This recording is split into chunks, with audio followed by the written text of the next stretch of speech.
Please do like share and subscribe, और कृपया करके इस चैनल को बढ़ाने के लिए आप इसको सब्सक्राइब कीजिए, साथ साथ अपने दोस्तों के बीच में भी इसको। आइए हम अपने पड़ोसी देश पाकिस्तान के बारे में बात कर ले। पाकिस्तान भले ही संकट के समय में भी भारत के खिलाफ जहर उगलने से बाज न आ रहा हो, लेकिन सच ही है कि इन दिनों पाकिस्तान भूख से चटपटा रहा है। ऐसे में रूस ने मदद का हाथ बढ़ाया है। पाकिस्तान रूस से गेहूं आयात कर रहा है। जिस तरह से भारत किसी भी देश की मदद करने में पीछे नहीं हटता, उसी तरह पाकिस्तान का पेट भरने के लिए एक भारतीय की शिप MV लीला 50,000 मीट्रिक टन गेहूं की खेप लेकर रूस से पाकिस्तान पहुंचा है। पाकिस्तान रूस से 4,50,000 मीट्रिक टन गेहूं आयात करेगा। बता दें कि MV लीला ग्लोबल मार्केटिंग सिस्टम इंक के 40 शिप में से एक है। इसके संस्थापक डॉक्टर अनिल शर्मा हैं, जो कि पहले अमेरिका के बिजनेस स्कूल में प्रोफेसर थे, लेकिन इस समय दुबई में सेटल हो गए हैं। 10 फरवरी को MV लीला रूस के पोर्ट से रवाना हुआ था और 1 मार्च को यह ग्वादर पोर्ट पर पहुंचा है। खाद्यान्न संकट के दौरान पाकिस्तान के लिए बहुत बड़ी मदद है। आइए हम थोड़ा सा डॉक्टर अनिल शर्मा के बारे में भी जान लें।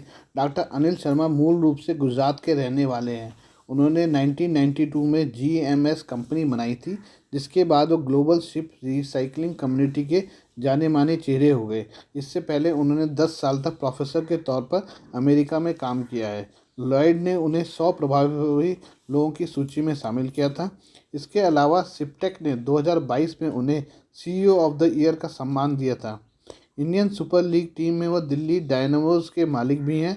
वो फुटबॉल में इन्वेस्ट करते हैं। भारतीय मूल के अमेरिकी नागरिक अनिल ने 1992 में GMS की स्थापना से पहले मैरीलैंड में एक अकादमिक के रूप में अपना करियर शुरू किया।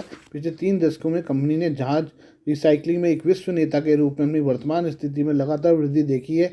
इसने नौसैनिक जहाज़ों, वाणिज्यिक जहाज़ों और ऑफशोर रिग्स और प्लेटफॉर्मों सहित सभी प्रकार और आकारों के 4,000 से अधिक जहाज़ों के रिसाइकलिंग के लिए सफलतापूर्वक काम किया है। आज संयुक्त राज्य America, Germany, Greece, Dubai, Singapore, Philippines, चीन, दक्षिण कोरिया और जापान में कार्यालयों के साथ साथ ब्राज़ील, UK, यूक्रेन, भारत, तुर्की, बांग्लादेश और में भी प्रतिनिधि कार्यालयों के साथ GMS की एक महत्वपूर्ण वैश्विक उपस्थिति है।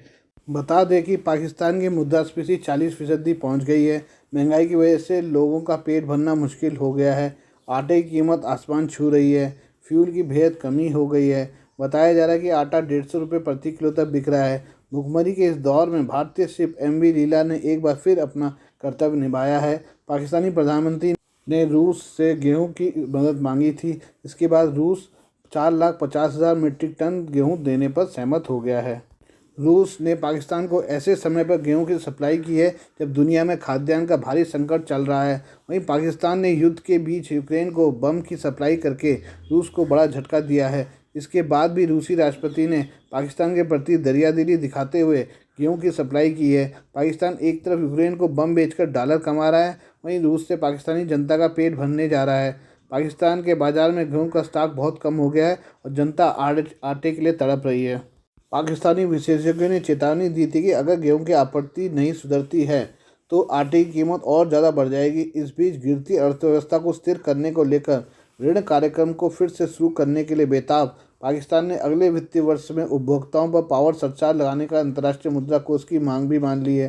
जियो न्यूज़ की रिपोर्ट अनुसार IMF के शिफ्टिंग गोल पोस्ट से पाकिस्तानी अधिकारी चकित हैं, क्योंकि देश ऋणदाता को लुभाने के लिए काफ़ी प्रयास कर रहा है, जिसने साल 2019 में की गई डील के तहत 6.5 अरब डॉलर विस्तारित फंड सुविधा को अनलॉक करने के लिए नई शर्तें निर्धारित की हैं। IMF भी रोज़ नई नई शर्तें रख रहा है और पाकिस्तान को धीरे धीरे करके उन शर्तों को मानना ही पड़ रहा है, नहीं तो जो है पाकिस्तान जो है बिल्कुल ही डिफ़ॉल्ट की स्टेज पे आ जाएगा। Pakistan flour mills association Sindh क्षेत्र के अध्यक्ष चौधरी आमिर ने कहा कि देश का गेहूं भंडार घट रहा है। सरकार केवल 30% गेहूं का कोटा प्रदान कर रही है। हम 70% गेहूं खुले बाजार से खरीद रहे हैं। उन्होंने कहा कि 100 किलो गेहूं की बोरी कीमत बढ़कर 12,500 रुपये हो गई है। पाकिस्तान में गेहूं की खपत भी काफ़ी ज़्यादा है। अकेले कराची में गेहूं की दैनिक खपत 9,000 टन है। चीन ने रविवार को अपना रक्षा बजट 7.2% तक बढ़ाकर 1,550 अरब युआन तक कर दिया, जो पिछले साल से अधिक है। यह उनके सैन्य बजट में लगातार 8वीं वृद्धि है। चीन ने पिछले साल 7.1% की वृद्धि के साथ 1450 अरब युआन का बजट पेश किया था। इस साल रक्षा खर्च बढ़कर 1550 अरब युआन हो गया है। हालांकि युआन के मुकाबले डॉलर की मजबूती को देखते हुए इस साल चीन का रक्षा खर्च करीब 224 अरब डॉलर हो गया है, जो पिछले साल के 230 अरब डॉलर के मुकाबले कम है। नेशनल पीपल कांग्रेस के उद्घाटन सत्र में पेश की कार्य रिपोर्ट में निवर्तमान प्रधानमंत्री ली केकियांग ने सशस्त्र बलों से लड़ाकू तैयारियों बढ़ाने का आह्वान किया। उन्होंने कहा कि चीन के सशस्त्र बलों को सैन्य अभियान के लिए काम करना चाहिए, लड़ाकू तैयारियां और सैन्य क्षमताएं बढ़ानी चाहिए ताकि चाइनीज़ कम्युनिस्ट पार्टी द्वारा उन्हें सौंपा काम पूरा हो। ली ने कहा कि सशस्त्र बलों को सैन्य प्रशिक्षण तेज करना चाहिए, नया सैन्य सामरिक मार्गदर्शन बनाना चाहिए तथा सभी दिशाओं में सैन्य काम को मजबूत करने के अच्छी तरह से समन्वित प्रयास करने चाहिए। अपने रक्षा बजट पर सबसे अधिक खर्च करने वाले देशों में अमेरिका के बाद चीन का नाम आता है। अमेरिका ने 2023 के लिए 816 अरब डॉलर का रक्षा बजट पेश किया है। भारत के लिहाज से चीन का रक्षा बजट 3 गुना अधिक है। भारत ने 2023-24 के लिए 72.6 अरब डॉलर का बजट पेश किया है।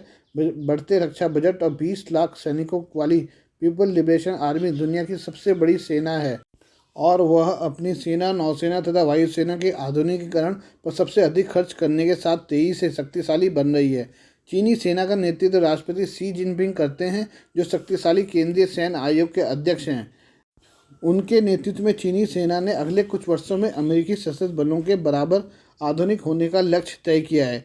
एनपीसी के सत्र के मद्देनज़र उसके प्रवक्ता वांग चाओ ने शनिवार को चीन के रक्षा बजट में वृद्धि का बचाव करते हुए कहा है कि सकल घरेलू उत्पाद के हिस्से के तौर पर देश का रक्षा खर्च वैश्विक औसत के मुकाबले कम है।